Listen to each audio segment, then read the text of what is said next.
David Miller stood at the grill in his backyard on a mild summer evening, flipping burgers while his wife Emily brought out a pitcher of lemonade. Their daughter Megan chased their younger son Jake across the freshly cut grass, their laughter ringing out in the golden late-day sunlight. It was a scene of ordinary bliss in the small Wisconsin town they'd always called home. David, a sturdy man in his late 30s with grease permanently embedded under his fingernails, ran the local auto repair shop he had built from the ground up. Emily, a pretty brunette with a warm smile, worked as a receptionist at the local clinic. To anyone watching, they were the picture of a happy, hard-working American family. "Dinner's almost ready," David called out, flashing a grin at his children as the patties sizzled. He turned to see Emily approach with the drinks, her green eyes crinkling as she smiled back at him. She looked as content as he felt, at least that's what David believed. They had been married for 15 years, and in that time they'd built a life based on trust, routine, and mutual respect. He often told himself he was a lucky man, a loving wife, two great kids, and a close-knit community around them. Megan, at 12, was at that awkward bridge between childhood and adolescence. She had her mother's sharp wit and her father's stubborn streak. She skidded to a stop in front of David, breathless and grinning, her dark ponytail coming loose. "Can we eat outside, Dad?" she asked eagerly. Jake, 8 years old and full of endless energy, bounced at her side. "Yeah, a picnic dinner," he chimed in. David chuckled, flipping the last burger onto a bun. "Why not?" "It's a beautiful night," he agreed. As the family settled around the patio table, conversation flowed easily. They talked about the kids' day at school, Megan excited about a science project, Jake proudly recounting how he'd scored a goal in recess soccer. Emily listened with an encouraging smile, asking questions and ruffling Jake's sandy hair lovingly. David watched his wife in the soft twilight, feeling a swell of appreciation. She was patient with their children and supportive of him, often teasing that she knew as much about cars now as he did after hearing him talk about work each night. There was comfort in these rituals. The weeknight dinners, the weekend trips to the lake, movie nights cuddled on the couch. Life was simple and good. After dinner, when the plates were cleared and the kids had run off to chase fireflies, David and Emily lingered on the porch swing. Crickets chirped in the lawn, and the scent of lilacs from the hedge mingled with the smoky aroma of the grill. Emily sighed contentedly and leaned against David's shoulder. He draped an arm around her, pulling her close. "We should do this more often," she murmured. "Dinner outside, just us and the kids. It's nice." "It is," David agreed softly, planting a light kiss on her temple. Moments like this made all the long hours at the garage worthwhile. "How was work today?" Emily asked eventually, her head still resting on him. David shrugged. "Busy, but nothing I couldn't handle. Did a couple of oil changes, replaced some brake pads, the usual grind." He hesitated a second, then chuckled. "Bill Thompson came by again. Check engine light this time." Emily sat up a little, looking at him in the dim light. "Again? That's the third time this month, isn't it?" David nodded, smiling wryly.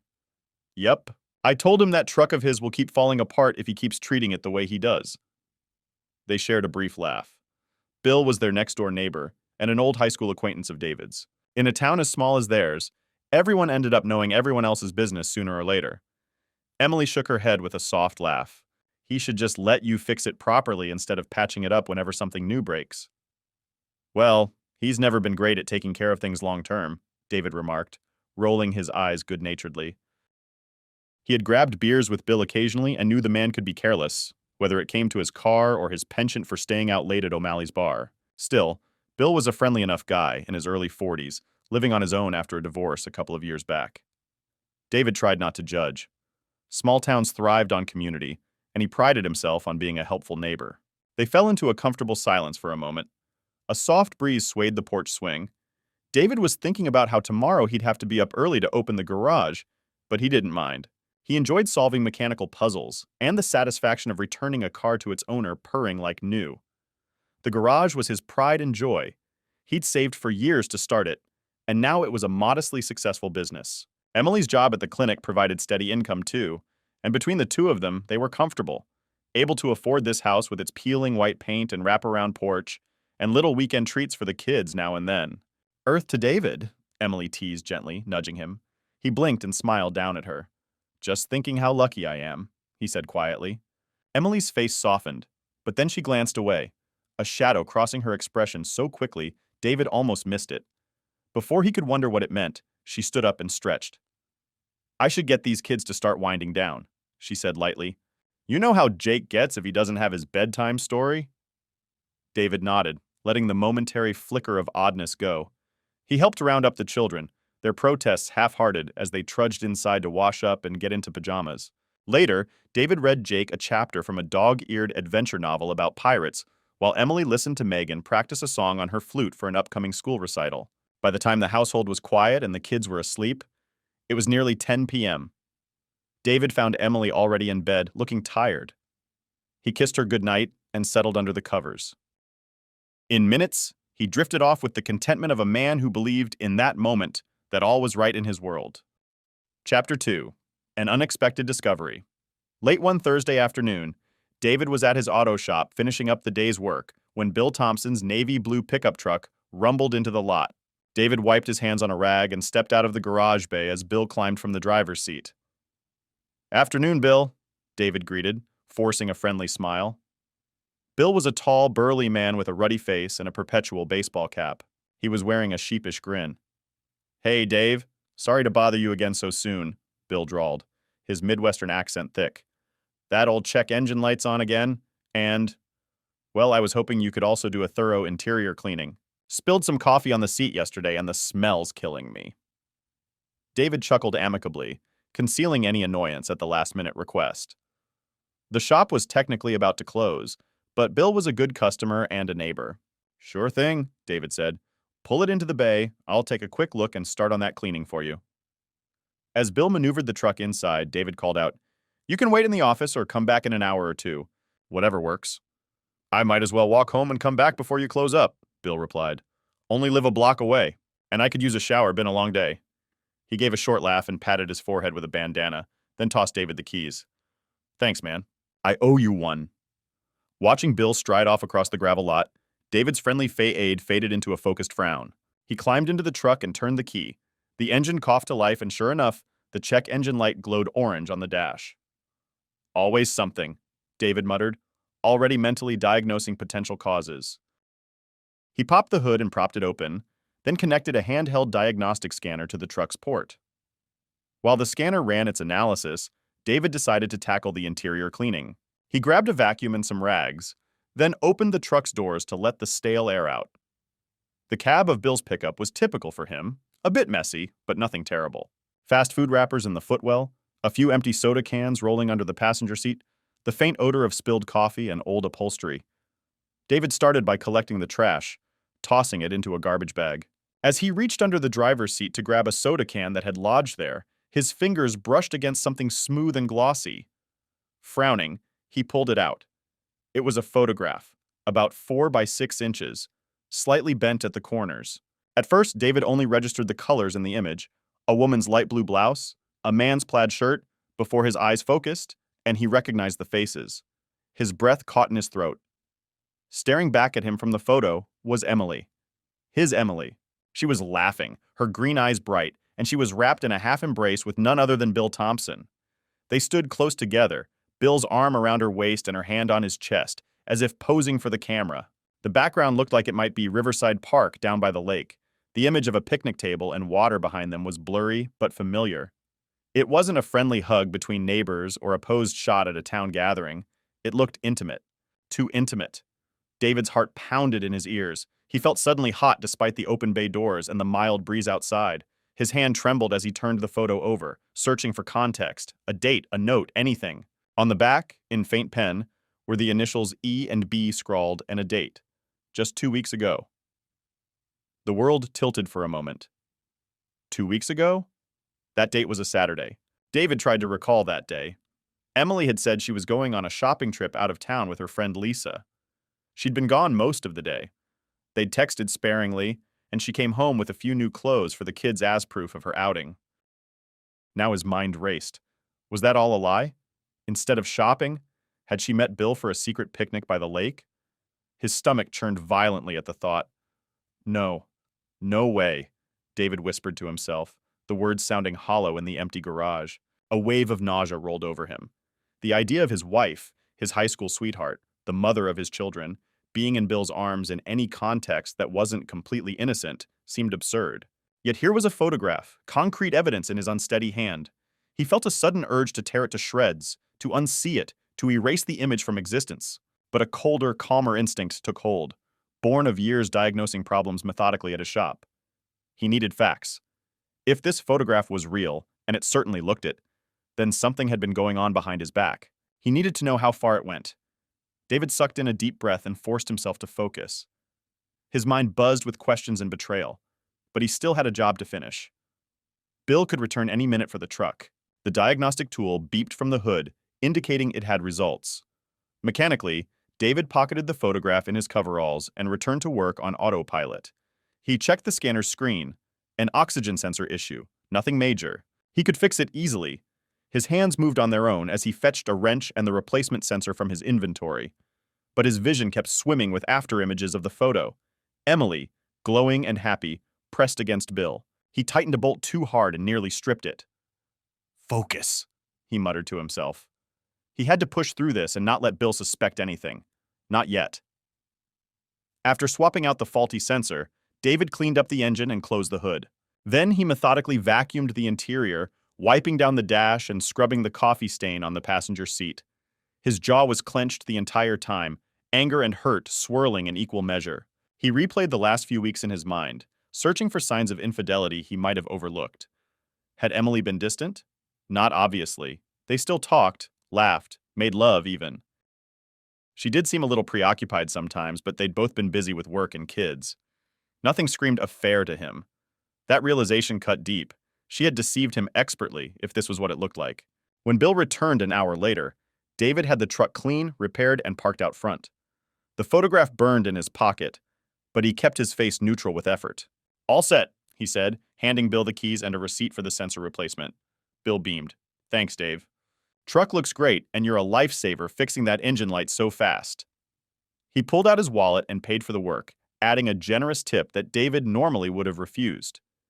Today, David just wanted the interaction over with. He forced a tight smile. Appreciate it, Bill. And hey, take it easy on that truck. Try not to spill any more coffee, huh? He injected a little chuckle. Somehow he kept his voice steady, even friendly. I'll do my best, Bill laughed, oblivious to David's inner turmoil. He waved as he climbed into his pickup. Say hi to Emily and the kids for me. David swallowed the bitter taste in his mouth. Sure thing, will do, he lied. He watched as Bill drove off, the truck's engine running smoothly, disappearing down the quiet street lined with maples. Only when the taillights vanished did David let his smile drop, his hands clenching into fists. He locked up the garage in a daze, thoughts racing a mile a minute. That evening, David barely touched his dinner. Seated at the family table, he nodded along numbly as Emily chatted about her day at the clinic and the kids chattered about school. The normalcy of it all felt surreal. His eyes would flick to Emily, her familiar face now seeming like a stranger's. He imagined asking her right then and there about the photo, slamming it down in front of her, but he held back. If he confronted her without more than a single photo, he knew Emily might dismiss it as a one-time lapse in judgment or even claim it was nothing. Or worse, she'd spin a lie he might be desperate enough to believe. No, he needed to know the full truth. That night, while Emily slept soundly beside him, David lay awake, staring at the ceiling. He had retrieved the photo from his coveralls and now kept it hidden in his sock drawer, as if afraid it might disappear or spontaneously combust if left out in the open. His mind churned with possibilities and dread. Was this a full-blown affair? How long had it been going on? The date on the photo suggested at least a few weeks. Could it be longer? Emily had never given him a reason to doubt her before. They'd had their ups and downs like any couple, but infidelity? It felt like a foreign concept in his marriage. Anger flared in him again, hot and hard. Beside him, Emily murmured in her sleep and turned over, oblivious to the silent storm raging inches away.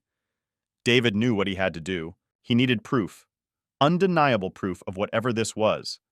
If Emily was betraying him with Bill, he couldn't just let it slide or accept half-truths.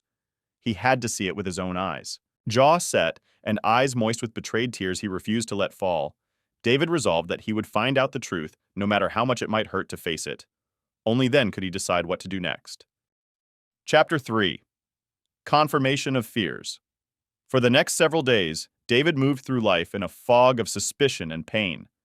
He went through the motions at work and at home, But his mind was elsewhere, replaying possibilities, looking for patterns.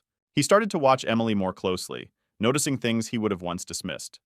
On Friday evening, she received a text that made her smile at her phone, then she quickly tucked it away when she caught him glancing. "Just Lisa confirming our Saturday plans?" Emily said casually, referring to her friend. David only nodded, heart pounding, the innocent explanation ringing false in his ears now. If he hadn't found that photo, he would have thought nothing of it. But now every small detail seemed like potential evidence. Saturday arrived, warm and bright. Emily spent the morning tidying up and fussing over her outfit far more than usual for a girls' outing. When David saw her loading a weekend bag into the trunk of her car, she explained with a light tone, "I might stay over at Lisa's tonight if it gets late after our shopping and spa day. I told you about that, remember?" She had mentioned a spa day in the city weeks ago, and at the time David had encouraged her to enjoy herself. Now he forced a neutral expression and nodded. "Of course. Have fun. You deserve it," he said, hearing the hollowness in his own voice. Emily gave him a quick peck on the cheek. "Thanks, hun. Love you. I'll see you tomorrow, okay? Kiss the kids for me."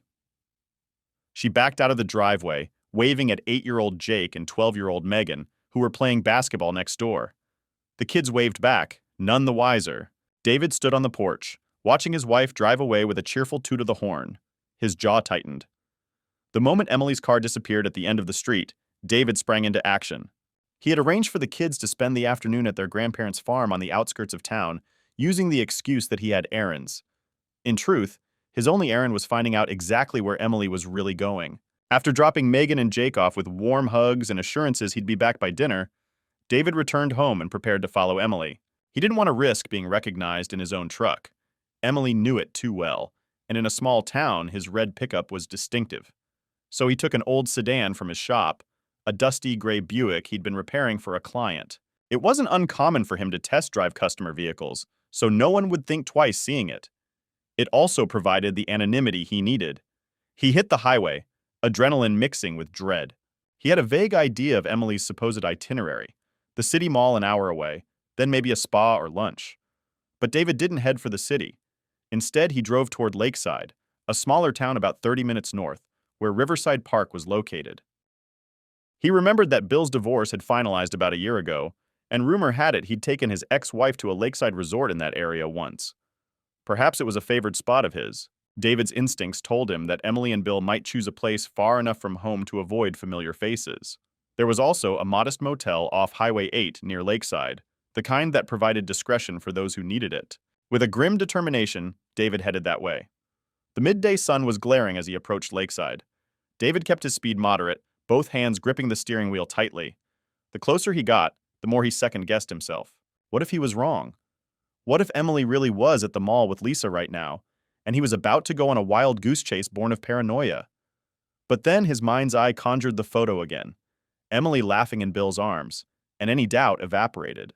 He recognized one of the turnoffs on the country road and took it, following signs toward Riverside Park and the Lakeshore Motel.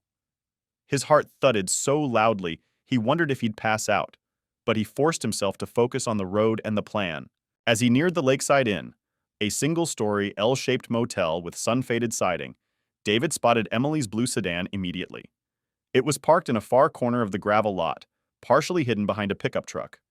Bill's pickup truck. Even from a distance, David recognized the bumper sticker on Bill's back fender. A fresh stab of pain went through him, but he bit down on it. He parked the borrowed Buick on the shoulder of the road a little ways off, not wanting to pull into the lot and risk being seen. From where he was, he had a line of sight to the motel's front office and the row of doors beyond it. His mouth felt bone dry as he waited, eyes fixed on those vehicles. He didn't have to wait long. The door of room #5 opened, and out stepped Emily. David's breath whooshed out of him as if he'd been punched. She was instantly recognizable even in casual jeans and a light blouse he hadn't seen before. She looked around briefly, and David ducked down in his seat, heart pounding. When he lifted his head again, he saw Bill emerge behind her, pulling the door shut. Bill said something that David couldn't hear from this distance, and Emily laughed. That familiar musical laugh that David knew so well, now twisted into something that made his stomach clench. She playfully swatted Bill's arm, and he responded by wrapping an arm around her shoulders as they began to walk toward the parking lot. They were close enough now that David could see Emily's face clearly through his binoculars. He'd brought a pair from the shop for just this purpose. She looked flushed, her hair slightly tousled, a glow about her that David recognized from the rare romantic weekends they used to sneak in before life got too busy. Seeing that expression on her now, in this context, was like a knife to his gut. He gritted his teeth so hard it hurt, but he kept watching. For a moment, he considered the camera app on his phone. Evidence, he reminded himself. He needed evidence. With shaking hands, David raised his phone and snapped several photos, then hit record on a video as well. Through the phone's screen, he caught Bill turning Emily towards him. Bill leaned down and kissed her. Not a peck, but a slow, lingering kiss that left no doubt about their intimacy. Emily tilted her head up, eyes closed, returning the kiss with equal warmth. David felt something inside him crack, a mix of fury and heartbreak threatening to erupt. His fingers tightened on the phone as the video kept recording. He wanted to burst out of the car, charge over and rip them apart, demand answers, demand to know how they could do this to him, to the kids. But he held himself back by sheer force of will, white-knuckling the steering wheel with his free hand. There was a cold voice in the back of his mind, urging patience. Not yet. Get proof, then decide how to act. Emily and Bill parted from the kiss, still standing close. He saw Bill brush a strand of hair from her face in a tender gesture that made David's skin crawl. They spoke a few more moments. Emily smiled up at Bill, and he gave her shoulder a squeeze. It looked as though they were saying goodbye for now. Another quick hug, and then at last, they separated. Emily walked to her sedan, Bill to his truck. David continued filming until Emily's car pulled out of the motel lot. She drove right past his hiding spot on the road, and David hunched low, heart thumping, though she never glanced his way. Her gaze was focused ahead, a content little smile on her lips that he hadn't seen in ages. It made him angry and heartsick all at once. Once Emily was safely down the road, Bill's truck began to move. David watched as Bill turned in the opposite direction, likely taking a back route home to avoid being seen by any mutual acquaintances. David kept low until both vehicles were well out of sight. Then he finally allowed himself to breathe. His hands were trembling violently, one still gripping the steering wheel, the other clutching his phone. He stopped the recording and reviewed the footage with a clenched jaw. It was all there. The motel, the two of them kissing and embracing. Cold, hard proof. There would be no denials now, no half-baked explanations that it was a misunderstanding. David had them dead to rights. Suddenly, the adrenaline that had been sustaining him ebbed, leaving a hollow ache in its wake. David slumped back in the driver's seat of the Buick. He felt tears burn at the corners of his eyes and angrily swiped at them. He wouldn't cry. He refused. They weren't worth any more of his tears. If anything, they deserved exactly what was coming to them. Because in that moment, seeing the betrayal with his own eyes, something in David had shifted. The devastation was there, yes, an ocean of pain threatening to swallow him whole. But a new emotion surged forward to keep him afloat. Rage. Not a wild, flailing rage, but a cold, purposeful anger. David started the Buick, his mind already racing through possibilities. He had evidence of the affair now, evidence he could use in court if it came to that. But that wasn't enough. Not for the depth of betrayal he felt. Emily and Bill had made a mockery of his trust and friendship. They had laughed behind his back, carried on their little tryst while he worked to provide for his family, while he read bedtime stories to their children. The thought made his blood boil. They thought they'd gotten away with it, that he was none the wiser. Well, he would show them just how wrong they were. On the drive back to town, David formulated the outlines of a plan. Bill Thompson had weaknesses, and David knew at least one of them intimately: his truck. That piece of junk was practically held together with duct tape and David's goodwill. Bill also had another well-known flaw, one that the whole town quietly acknowledged. He drank too much and had a habit of driving home from O'Malley's bar when he shouldn't. So many nights David had seen Bill's truck weaving gently down their street, and he'd always shaken his head but never intervened. Now he saw an opportunity. If Bill wanted to play with fire by sleeping with another man's wife, then maybe it was time he got burned. David's jaw set in grim resolve as he pulled onto the highway back towards home. He knew exactly how to make Bill pay, and ensure that Emily faced the consequences of her actions as well. Neither of them was going to get away with this betrayal lightly. Chapter 4. Harsh Revenge. That Saturday night, David's nerves hummed with a dark energy. Emily had not returned home. As expected, she was maintaining her alibi of a girls' night away. The children were safely staying at their grandparents' farm, leaving David alone with his boiling thoughts. He paced the living room for a while, anger fueling each step, until the clock on the mantel showed nearly 10 p.m. It was time to act. David changed into black work clothes and slipped a small toolkit into his truck. The night air was warm and still as he drove into town. O'Malley's bar sat near the town's quiet main street, its neon beer signs casting a faint glow onto the sidewalk. Even at this hour, a few cars were angled in the gravel lot beside it, among them, Bill's unmistakable navy blue pickup. David felt a grim satisfaction at seeing it. Bill was nothing if not predictable. He likely had spent the evening bragging about his latest hunting trip, or laughing loudly at the bar, tossing back beers without a care in the world, not knowing that tonight, his luck was about to run out. Parking his own truck in the shadows behind the closed hardware store across the street, David killed the engine. He waited a few minutes, scanning the area. The street was mostly empty. On a Saturday night in a small town, O'Malley's was one of the only active spots. From inside the bar, muffled music and occasional bursts of laughter drifted out when someone opened the door. No one was lingering outside at the moment. David slipped out of his truck and quietly crossed the street. His heartbeat thudded in his ears, but his hands were steady. He felt as if he were on a job, focused, precise, unemotional. Just another repair, he told himself. Only this one was meant to break things, not fix them. Bill's pickup was parked at the far end of the lot under a broken streetlight, half hidden in shadow. Perfect. David approached from the passenger side, keeping the bulk of the truck between him and the bar's entrance in case anyone stepped out. He crouched down by the front wheel and set his toolkit silently on the ground. The sounds of the bar were louder here, but still distant enough that a person inside would never hear what he was about to do. With practiced motions, David reached under the truck's hood from below, expertly feeling in the dark for the brake line that ran to the front wheels. He found the rubbery hose and followed it to a metal coupling. From his pocket, he took a small pair of vice grip pliers. Working by touch alone, he clamped them onto the brake line and squeezed, biting into the material. A tiny pinhole tear, just enough to let brake fluid leak slowly. Next, he loosened the coupling ever so slightly so that it would leak under pressure. To anyone glancing, it would look completely intact. The brake fluid wouldn't start seeping out until the brakes were used a few times. David's lips pressed into a thin line. He pictured Bill driving, oblivious, until the moment came when he'd need to hit the brakes, and nothing would happen. The thought of the panic on Bill's face gave David no joy, exactly, but a cold sense of righteousness. Bill had this coming. Still crouched, David double-checked his work by feel. The damage was subtle, but effective. He was certain of that. Before he left, he reached deeper under the engine block and unscrewed the oil filter half a turn as well. It wasn't likely to cause an immediate failure, but it would eventually leak oil all over the engine and add to the chaos. Satisfied, he removed the pliers and eased out from under the truck. The entire sabotage took less than 3 minutes. He stashed his tools, stood, and brushed his hands on his pants. Just as he started to retreat into the shadows, the door of O'Malley's opened and a pair of patrons stumbled out, laughing loudly. David froze behind Bill's truck, heart pounding. One of the men lit a cigarette, and in the brief flare of the lighter, David recognized Tom Miller, the town's mailman, and another guy he didn't know well. They didn't seem to notice him.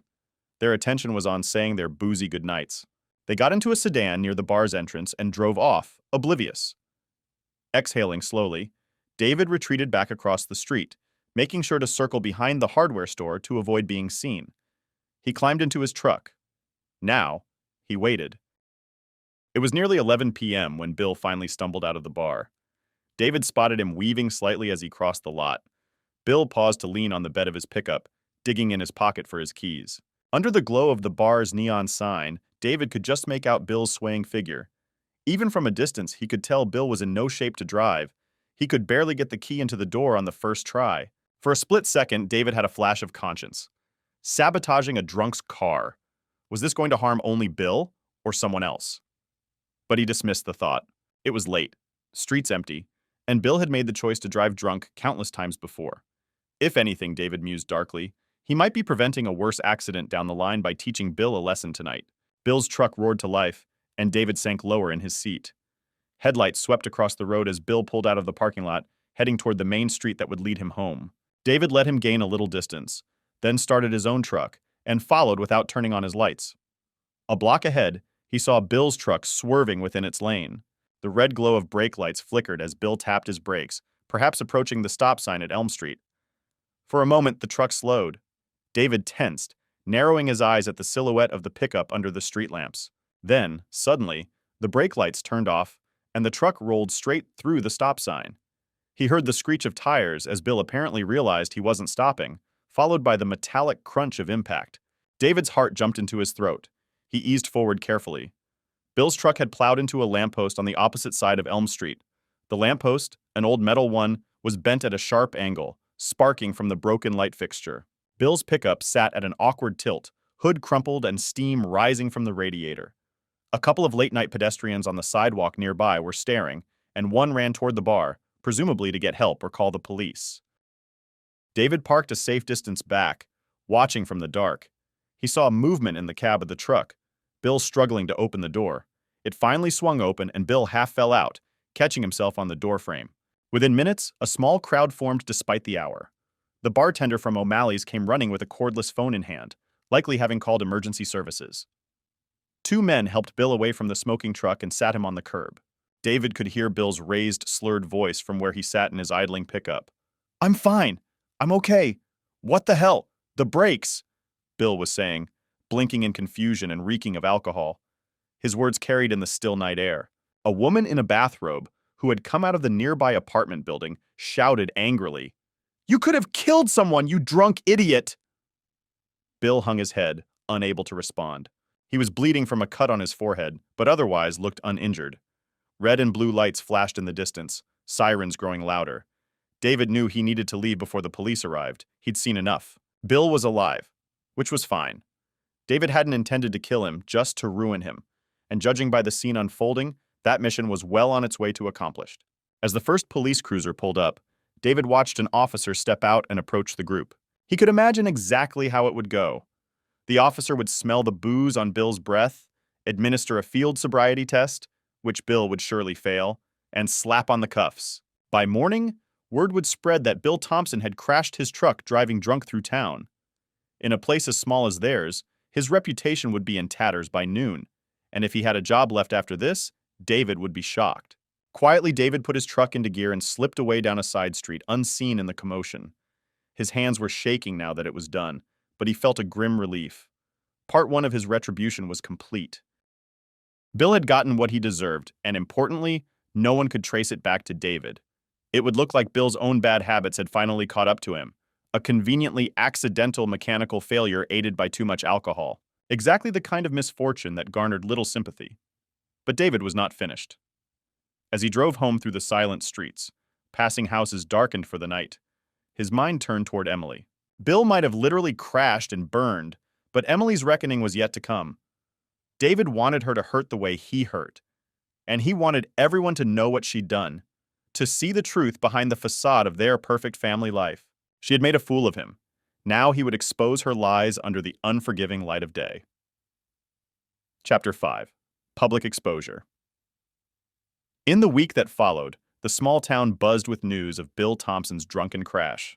By Monday morning, everyone seemed to know the basics. Bill had wrapped his truck around a lamppost while driving intoxicated. Tongues wagged with both scorn and pity. Bill himself lay low after a brief stay in the hospital for observation and a black eye. He was released to face a hefty fine and a suspended license. Emily heard the news too. Sunday evening, when she returned from her supposed spa getaway, David mentioned it casually over dinner. "Did you hear about Bill? He had a bad accident last night," he said, watching her closely. Emily's fork paused halfway to her mouth. "Oh my God," she breathed, eyes widening in what looked like genuine shock. "Is he okay? What happened?" David shrugged, keeping his voice neutral. "Drove into a lamppost on Elm Street. They say he was drunk." Emily's face went pale. She lowered her fork. "That's terrible. I hope he wasn't badly hurt." She seemed to catch herself, adding a moment later, "And thank goodness no one else got hurt if he was drinking." Her tone was careful, but David noticed the tremor in it, and how she wouldn't quite meet his eyes. Something in her reaction, too much concern slipping through, confirmed what he already knew. Still, he only hummed in reply and turned the conversation to the kids' day, leaving Emily to stew in her own thoughts. As far as Emily knew, David suspected nothing of her affair. He continued to treat her politely over the next few days, though he had grown quieter, more reserved. She likely attributed it to general stress or even the awkwardness surrounding their neighbor's accident. If she had any guilt gnawing at her, she didn't voice it. But David could see the subtle changes. The way her smile sometimes faltered when he looked at her a second too long, or how she seemed relieved when he volunteered to sleep on the couch one night, claiming he was tossing and turning. She didn't protest that as much as she might have before. Their once comfortable home grew strained with unspoken words.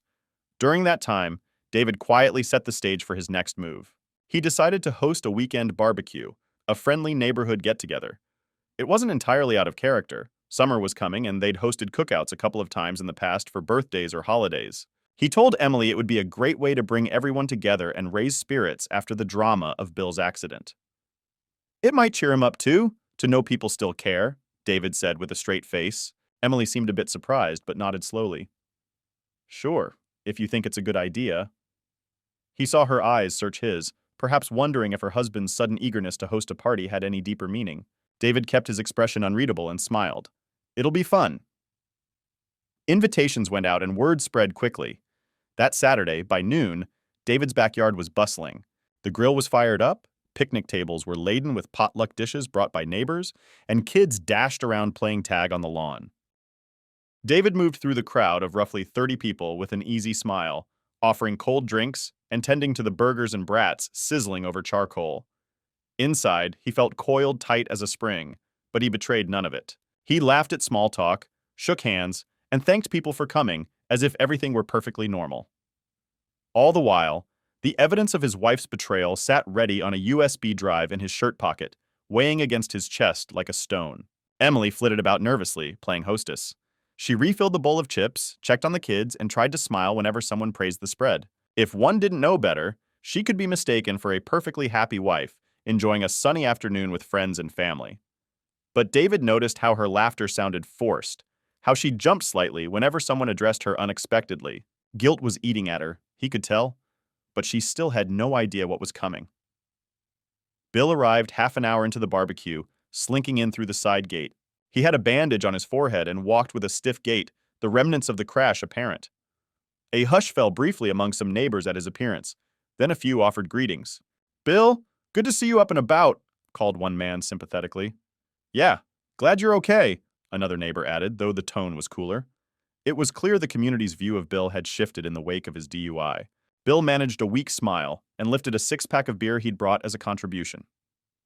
"Thanks. I appreciate it," he mumbled. David approached, clapping a hand on Bill's shoulder in a friendly manner. "Bill, glad you could make it. Here, let me get you something to eat." Bill looked relieved at David's hospitable welcome. "Thanks, Dave," he said quietly, not quite meeting David's eyes. He looked embarrassed and subdued. Nothing like the brash man who only a week ago was sneaking around with another man's wife. Perhaps, David thought, the crash had humbled him, or perhaps he was simply terrified of community judgment. Either way, Bill followed David to the grill, avoiding Emily's gaze entirely. Emily, for her part, had gone pale when Bill arrived, and she kept her distance, focusing on a conversation with David's mother about the flower garden. As burgers and brats were handed out and people settled at picnic tables, the atmosphere grew more jovial. Kids were laughing, adults were chatting about the Brewers' latest game or summer plans. It all felt like a perfectly pleasant afternoon, which only heightened the tension building in David's chest. He waited until most people had eaten, and the afternoon sun began to dip, casting long shadows across the yard. It was time. David cleared his throat and raised his voice just a touch. "Hey everyone, can I have your attention for a moment?" Conversations died down as heads turned toward him. He stood near the patio, a few steps above the yard, where all could see and hear him clearly. Emily was standing off to the side by the drink cooler. She gave him a puzzled look. Bill, munching on a burger at a table, shifted uneasily as if sensing something in David's tone. "First, I want to thank you all for coming," David began, his voice steady. "It's been great to have everyone together. It's moments like these that remind me what a wonderful community we have." There were nods and a few smiles. Emily smiled too, albeit nervously. David continued, "We've had our share of ups and downs lately. And as many of you know, our friend Bill here had a pretty rough week." He gestured toward Bill, who managed a faint, embarrassed grin and a nod as a few people murmured agreement. Emily was fidgeting with her hands, glancing between David and Bill. "Bill, I'm real glad you came out today," David said, focusing on him. "I think it's brave to face everyone after what happened. We all make mistakes, right?" Bill swallowed and gave a little shrug. "Yeah, Thanks, Dave." He looked around at the faces watching and offered, "I'm just grateful no one else was hurt." Some people murmured approval of that sentiment. David nodded slowly. Of course, we're glad too. He let the silence hang for a second, then took a breath. You know, speaking of mistakes, I've been doing a lot of thinking this week. About honesty. About trust. His eyes swept over the gathering, pausing on Emily. She froze, a paper cup of lemonade halfway to her lips. We don't always know what's going on in each other's lives, even in a small town. Sometimes things hide in plain sight. A couple of people exchanged curious looks. Emily set her cup down on the cooler lid, her eyes fixed on David now. David felt his heart drumming, but he kept his voice controlled. I want to share something with all of you, something that's very difficult for me, but I think it's important because I value the truth. I value knowing who my real friends are and who my family truly is. A heavy stillness descended on the yard. The jovial mood drained away, replaced by uncertainty. David reached into his shirt pocket and pulled out the USB drive. He held it up, a small, innocuous object that now contained the collapse of his world. On this drive, he said quietly, are some photos and videos I found recently. They were taken at the Lakeside Inn Motel about a week ago. He saw recognition spark in Bill's eyes. His face bloomed red. Emily took a step forward, shaking her head slightly. Her lips parted in disbelief or plea. A murmur rippled through the crowd. Lakeside Inn was known to be a seedy, out-of-town motel. It wasn't the kind of place people went for wholesome fun. David, Emily began, her voice quavering. What are you doing? He glanced at her, and any tenderness he once felt was nowhere in his gaze now. Telling the truth, he said, voice cold. He looked back to their friends and neighbors, raising his voice again.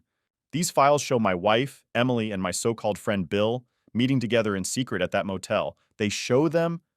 His voice wavered just a fraction, the hurt bleeding through, but he steadied himself. Being intimate.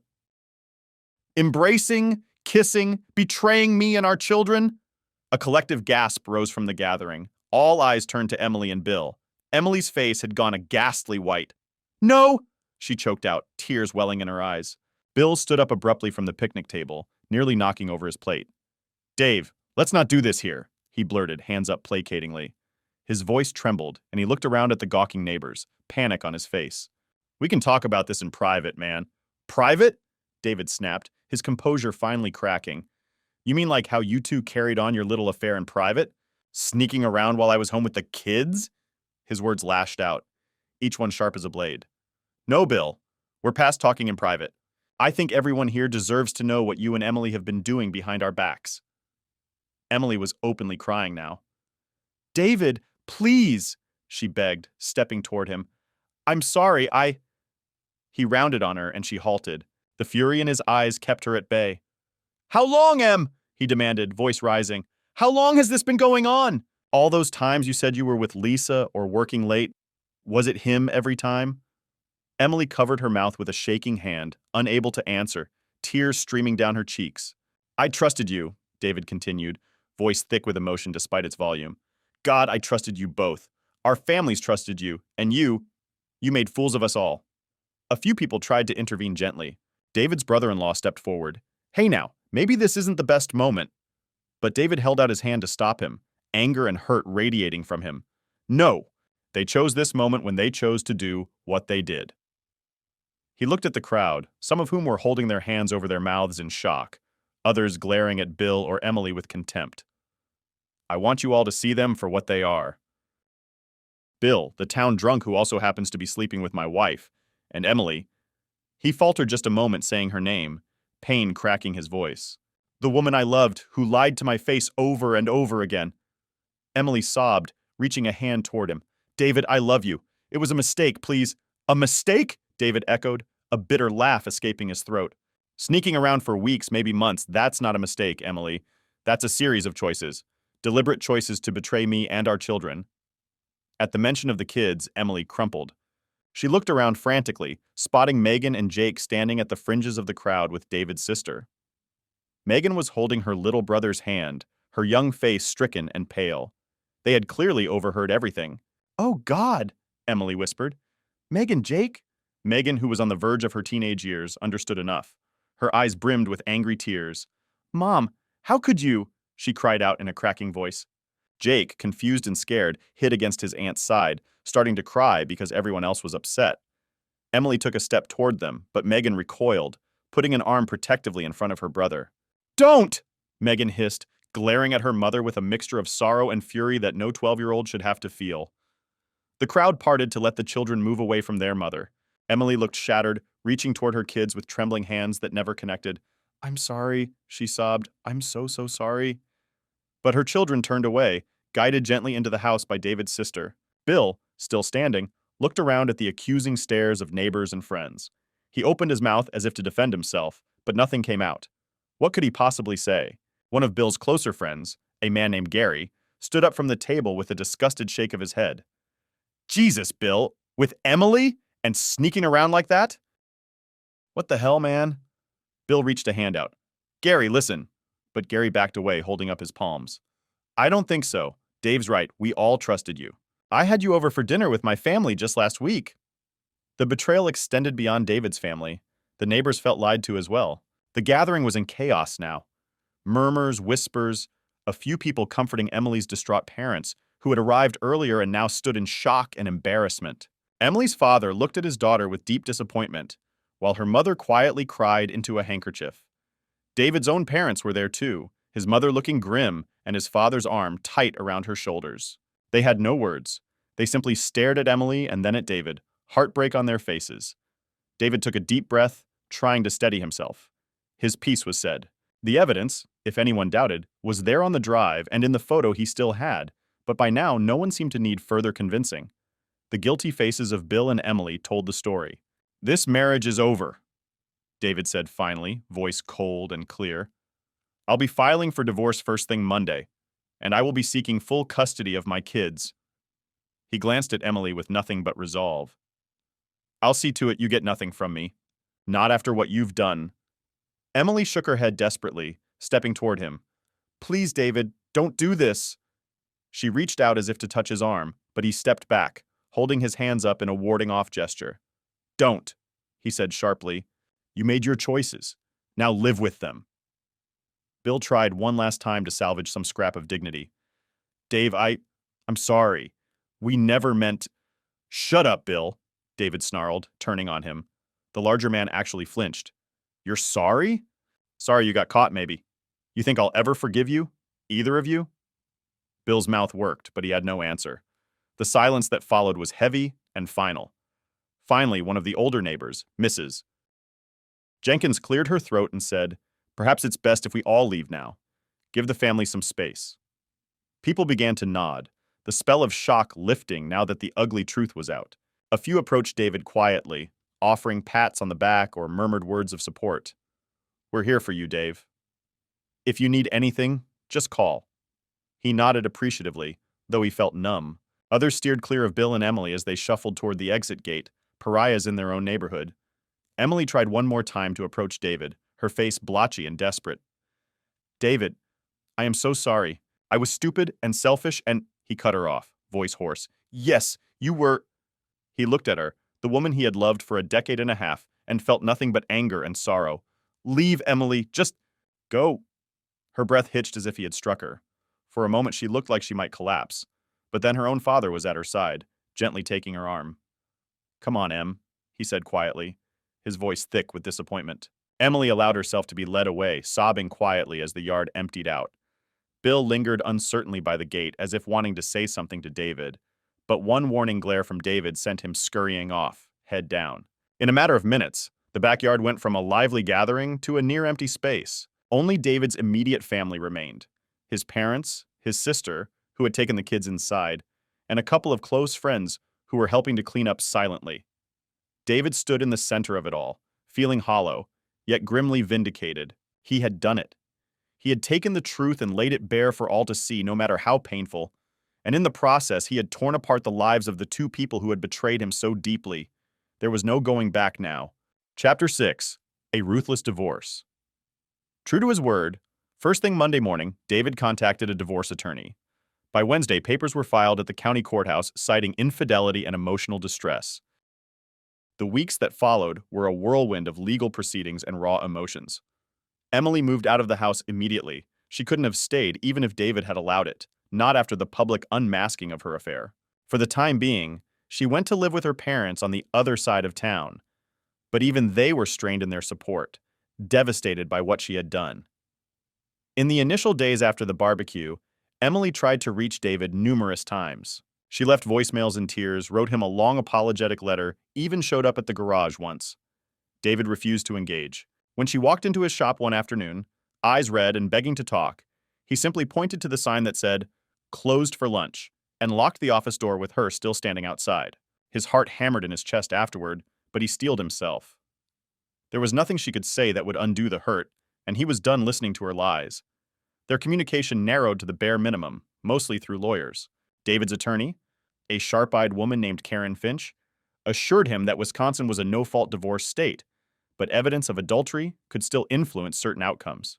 With these photographs and videos, plus the public nature of the incident, we have a strong position, she told him during one meeting. Given the circumstances, I expect Emily will want to settle quickly to avoid further embarrassment. Indeed, Emily offered little resistance in the divorce negotiations. Her guilt was plain, and perhaps she felt she deserved whatever was coming. She agreed to let David keep the house. After all, it had belonged to his grandparents before them, and she couldn't bear to stay in that town much longer anyway. She also ceded the majority of their savings and assets to him, keeping only a small portion to get back on her feet. In return, David allowed the proceedings to go uncontested, and within a couple of months, a settlement was reached. The most important matter was custody of the children. Initially, Emily fought to at least share custody, tears in her eyes, as she professed how much she loved Megan and Jake. But the children's own voices carried weight. Megan outright refused to live with her mother, enraged by her betrayal of their family. Jake was too young to choose, but the courts typically favored stability, and with Emily's recent actions and upheaval, David's home was deemed the more stable environment.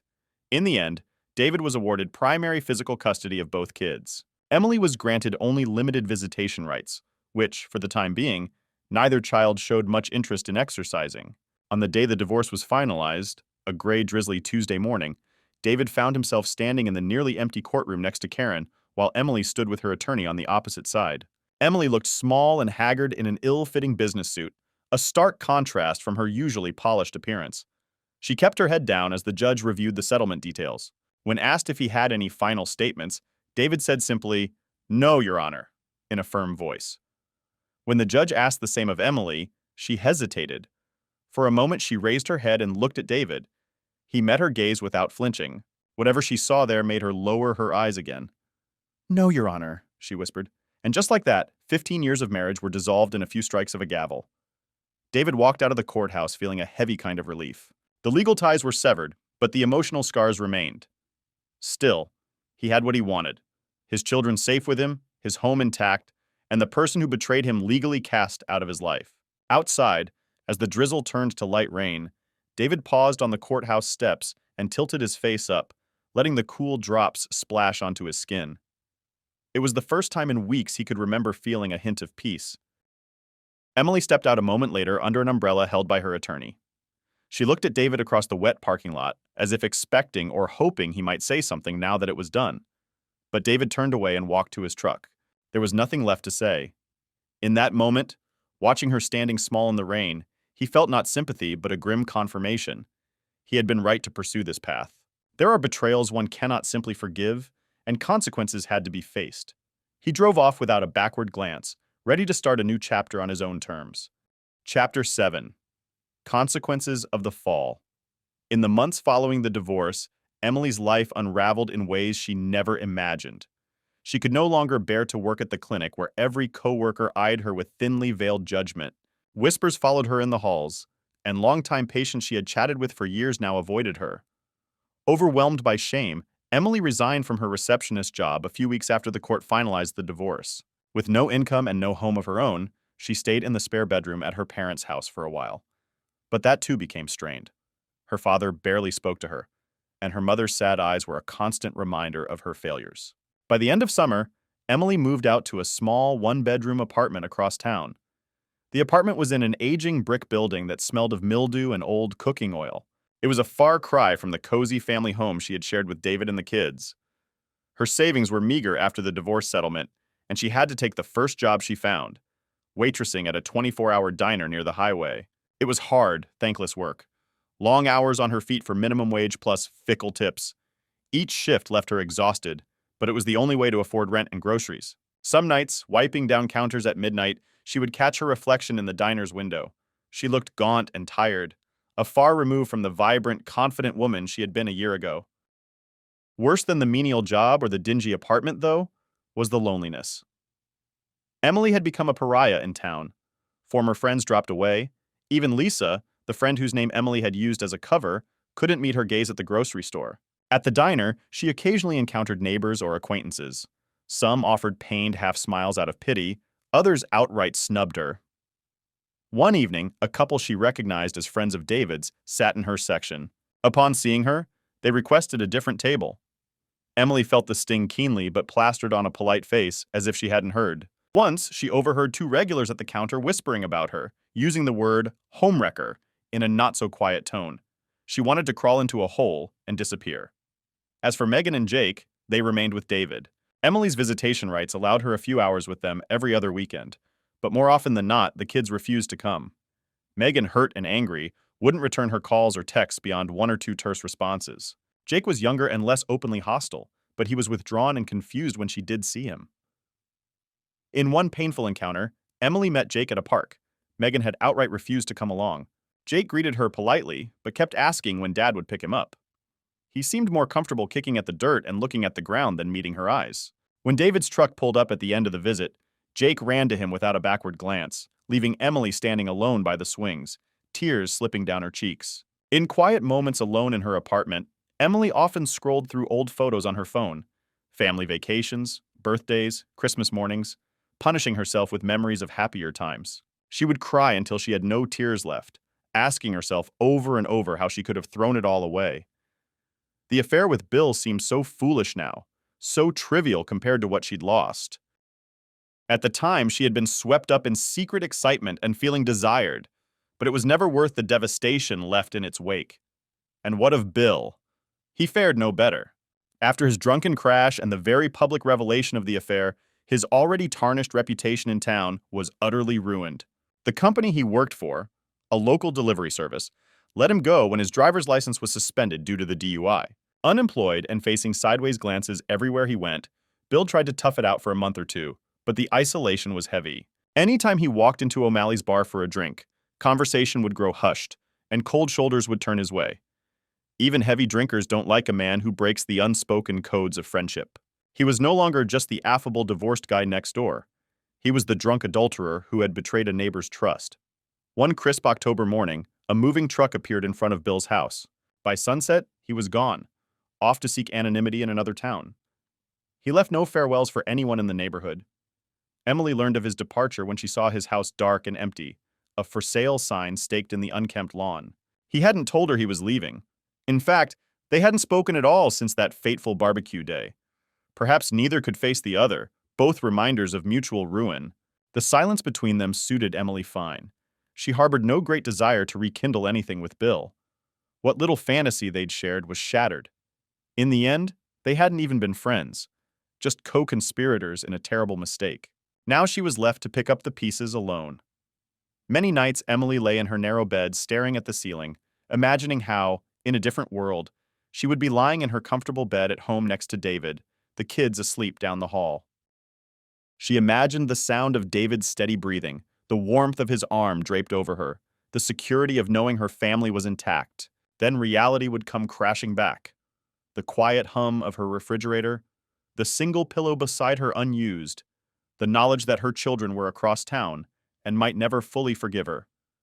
It was a harsh fall and an even harsher winter. Money was tight, and Emily sometimes skipped meals to make sure she could pay her heating bill. Her pride kept her from asking her parents for more help, and David certainly owed her nothing now. On Christmas Eve, she sat alone in her apartment, wrapping a couple of modest gifts for the kids. She would see them briefly on Christmas Day under the supervision of David's sister. When she closed her eyes, she could almost hear Jake's giggle or Megan's excited chatter from Christmases past. Opening her eyes to the silent, dim apartment, she felt an ache of loneliness so profound it took her breath away. Every day, Emily lived with the consequences of her actions. Every sideways glance, every cold shoulder, every night alone, It was all the result of that one irreversible choice to betray her husband's trust. She had climbed up high on a lie, and now she had fallen even further than she'd ever feared. This was her new reality, a life of regret and consequences, built on the ashes of the happy life she once had and destroyed with her own hands. Chapter 8. Without Regrets. Spring came around again, bringing a sense of renewal to the small Wisconsin town. Nearly a year had passed since the dramatic events that shattered David's old life, and in that time, he had carefully built a new one. He poured himself into running his auto repair shop, which, if anything, gained customers after word spread of his situation. People respected how he had handled things, straightforward and unflinching, and many in town made a point to support his business. David hired an extra mechanic to help with the increased workload, and the garage thrived. Home life, too, settled into a new normal. David and the children grew closer than ever. Megan had a rough period of anger and grief, but with her father's steady love and a bit of counseling, she emerged stronger. She threw herself into her studies and softball, with David cheering loudest at every game. Jake, young enough to bounce back more easily, flourished under the consistent routine David created. He missed his mother in quieter moments. David could tell, but in general he was a happy 9-year-old, more excited about his model cars and scouting adventures than dwelling on the past. One sunny Saturday, David stood outside his garage, locking up after a morning of work. He watched Megan teaching Jake how to toss a baseball in the open lot next door. Their laughter echoed on the breeze, and David felt an immense swell of gratitude. Despite everything, his kids were okay. They were growing, healing. So was he. The bitterness he'd felt months ago had cooled into a kind of quiet resolve and peace. He knew he'd done right by them, and by himself. "Hey, Dave," came a voice from behind him. It was Gary, one of his longtime friends, and formerly a friend of Bill's too. Gary walked up with a wave. "Afternoon, Gary," David said, shaking his hand. "How's it going?" They chatted a bit about trivial things, the upcoming town fair, Gary's new lawnmower, until Gary cleared his throat, looking a tad hesitant. "I've been meaning to ask, how are you doing? I mean really doing." David glanced over at his children, a small smile on his face. Megan was patiently showing Jake how to position his glove for a catch. "Honestly, I'm doing well," he said. "It was rough for a while, but I have no regrets. Not about anything I did." He said it firmly, and Gary nodded slowly. "I had to ask," Gary said. "Some folks, well, some thought maybe exposing it like that was a bit much, but I told them they didn't live your life or go through what you did." David's jaw tightened slightly. He knew not everyone approved of how public the confrontation had been, but none of those people had witnessed the betrayal firsthand like he had. "It needed to be done," David replied evenly. "They deserved what they got. Emily and Bill lied to everyone. If I'd kept it quiet, they might have slunk away with half-hearted apologies, and people would never know the full truth of what they did." Gary raised his hands in a placating gesture. "I hear you, and I get it.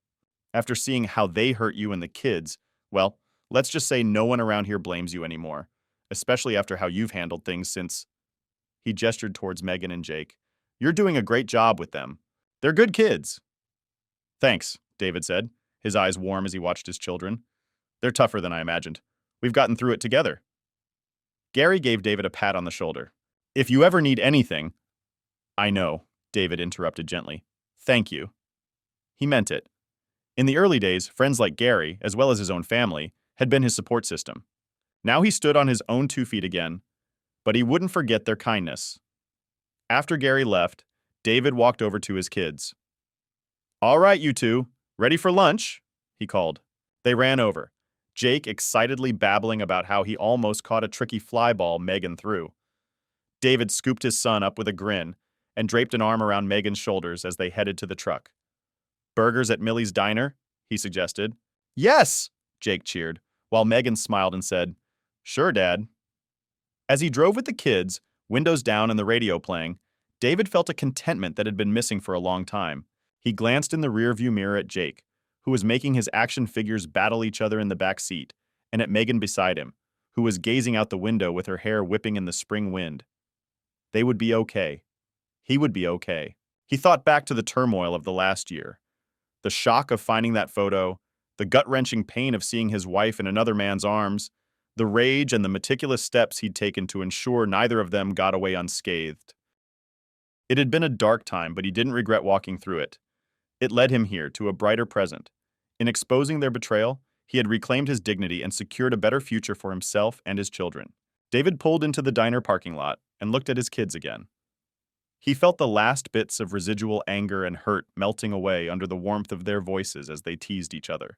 For the first time in a long while, he allowed himself to truly believe that this new life was real and good. He had survived the worst storm of his life, and now calmer skies stretched ahead.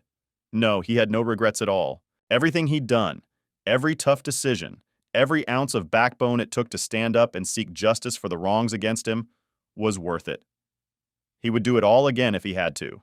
Because in the end, the truth was known, the liars were exposed, and he and his children were free to move forward without the weight of betrayal on their backs. And that, to David, was priceless. Epilogue: Realization of loss. 3 years later, on a warm summer evening, the town of Clearwater held its annual 4th of July fair. The main street was closed off for stalls and games, and families strolled about enjoying cotton candy and lemonade. Emily was there by happenstance. She had swapped shifts at the diner just to have a night off. Now she wandered the fair alone, a silent observer at the edge of the laughter and camaraderie. Time had etched faint lines on her face, and the once bright spark in her eyes had long dulled. She had hoped, foolishly, that attending a public event might make her feel part of the community again, if only as a bystander. Mostly, she went unnoticed. A few people who did recognize her offered tight, polite nods before quickly moving on. Emily couldn't blame them. In a place like this, her history was not easily forgotten. As dusk settled and the fairy lights strung along the booths began to twinkle, Emily's gaze drifted to a small crowd gathered near the dunk tank game. Her breath caught in her throat. It was David and the children. They were instantly recognizable. David tall and solid, with Jake perched on his shoulders to get a better view of the volunteer about to be dunked, and Megan laughing at her little brother's excited yelps. They looked so happy, so normal. Emily's heart constricted at the sight of them. Megan was a young woman now, 15 and confident, clapping as someone hit the bullseye and sent the local principal splashing into the water. Jake, 11 and lanky, was grinning from atop David's shoulders, begging his dad for more tickets to try the game himself. David looked good, healthier and more at ease than Emily ever remembered.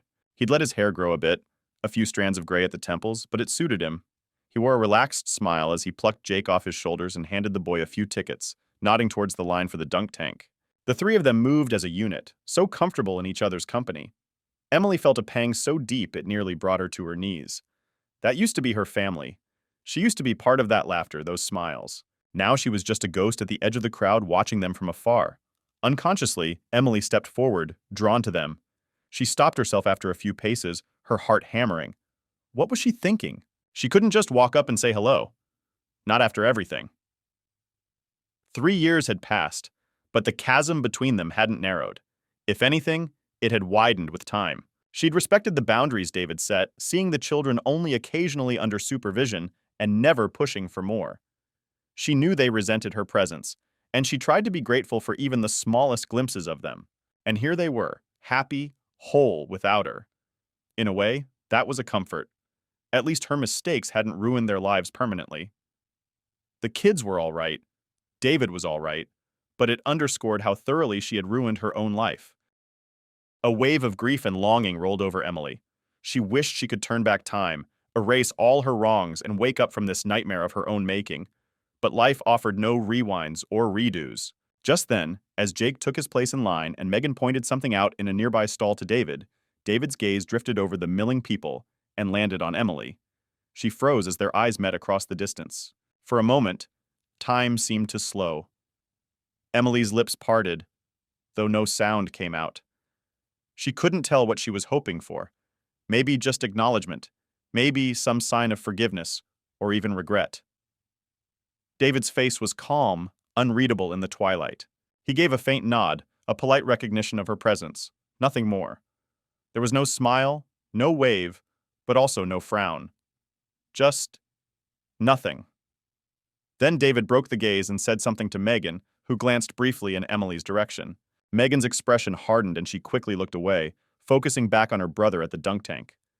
Within moments, David had turned back to his children fully, the brief encounter already past.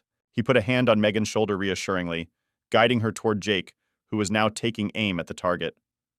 Emily realized she had been holding her breath. She released it in a shuddering sigh, tears pricking at her eyes. She watched as Jake whooped with joy, having successfully sent the man in the dunk tank splashing into the water. Megan high-fived her brother, and David laughed, ruffling Jake's hair. They began to move on to the next attraction, David slinging an arm around Megan and playfully tugging one of Jake's ears as the boy skipped ahead. They passed within 20 feet of Emily, close enough that she could hear Jake excitedly thanking his dad for letting him play, close enough that she caught a snippet of Megan's voice saying, "This is the best day, Dad." Her children's voices once, so familiar, now sounded distant, belonging to a world she was no longer part of. Emily stood rooted to the spot as David and the kids walked right by her as if she were a stranger. In a sense, that's what she had become. David's slight nod was likely the most civility she would ever receive from him, and she knew she didn't deserve even that. She wanted to call out, to say she was sorry for the millionth time, to beg for some fragment of grace, but her voice failed her. What use were apologies now? They wouldn't restore her family or undo the pain she'd caused. As the crowd swallowed up the figures of her ex-husband and children, Emily wiped a lone tear from her cheek. She understood in full painful clarity that this was how it would always be. David and the kids had moved on, building a life where she had no place, and she remained alone, shackled to the mistakes she could never undo. The happy laughter from the fair rides and the glow of fireworks starting to bloom in the sky only emphasized her isolation. Emily turned and quietly walked away from the lights and laughter, disappearing into the darkness beyond the fair. With each step, she carried the weight of her choices, a burden she would bear for the rest of her days. She now truly understood what she had lost, and that the life she once knew was gone forever.